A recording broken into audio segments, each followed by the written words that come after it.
Exodus chapter 9. The plague on livestock. Then the Lord said to Moses, "Go to Pharaoh and say to him, 'This is what the Lord, the God of the Hebrews, says. Let my people go, so that they may worship me. If you refuse to let them go and continue to hold them back, the hand of the Lord will bring a terrible plague on your livestock in the field, on your horses and donkeys and camels, and on your cattle and sheep and goats. But the Lord will make a distinction between the livestock of Israel and that of Egypt, so that no animal belonging to the Israelites will die.' The Lord set a time and said, 'Tomorrow the Lord will do this in the land.' And the next day the Lord did it. All the livestock of the Egyptians died, but not one animal belonging to the Israelites died. Pharaoh sent men to investigate and found that not even one of the animals of the Israelites had died. Yet his heart was unyielding, and he would not let the people go. The plague of boils. Then the Lord said to Moses and Aaron, "Take handfuls of soot from a furnace and have Moses toss it into the air in the presence of Pharaoh. It will become fine dust over the whole land of Egypt, and festering boils will break out on men and animals throughout the land." So they took soot from a furnace and stood before Pharaoh.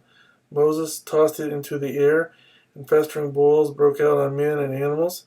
The magicians could not stand before Moses because of the boils that were on them and on all the Egyptians. But the Lord hardened Pharaoh's heart, and he would not listen to Moses and Aaron, just as the Lord had said to Moses. The plague of hail. Then the Lord said to Moses, "Get up early in the morning, confront Pharaoh, and say to him, 'This is what the Lord, the God of the Hebrews, says. Let my people go, so that they may worship me. For this time I will send the full force of my plagues against you and against your officials and your people, so you may know that there is no one like me in all the earth.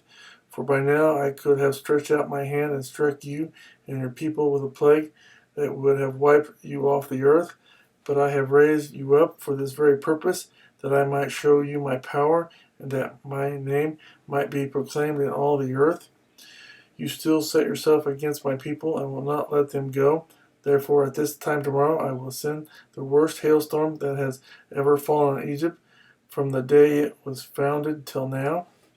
Give an order now to bring your livestock and everything you have in the field to a place of shelter, because the hail will fall on every man and animal that has not been brought in and is still out in the field, and they will die." Those officials of Pharaoh who feared the word of the Lord hurried to bring their slaves and their livestock inside, but those who ignored the word of the Lord left their slaves and livestock in the field.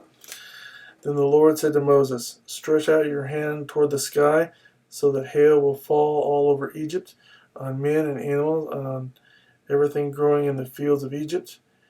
When Moses stretched out his staff toward the sky, the Lord sent thunder and hail, and lightning flashed down to the ground. So the Lord rained hail on the land of Egypt. Hail fell and lightning flashed back and forth. It was the worst storm in all the land of Egypt since it had become a nation.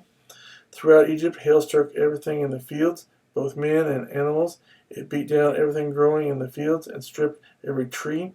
The only place it did not hail was the land of Goshen, where the Israelites were. Then Pharaoh summoned Moses and Aaron. "This time I have sinned," he said to them. "The Lord is in the right, and I and my people are in the wrong. Pray to the Lord, for we have had enough thunder and hail. I will let you go. You don't have to stay any longer." Moses replied, "When I have gone out of the city, I will spread out my hands in prayer to the Lord. The thunder will stop, and there will be no more hail, so you may know that the earth is the Lord's. But I know that you and your officials still do not fear the Lord God." The flax and barley were destroyed, since the barley had headed and the flax was in bloom. The wheat and spelt, however, were not destroyed because they ripened later. Then Moses left Pharaoh and went out of the city. He spread out his hands toward the Lord. The thunder and hail stopped, and the rain no longer poured down on the land. When Pharaoh saw that the rain and hail and thunder had stopped, he sinned again. He and his officials hardened their hearts. So Pharaoh's heart was hard, and he would not let the Israelites go, just as the Lord had said through Moses.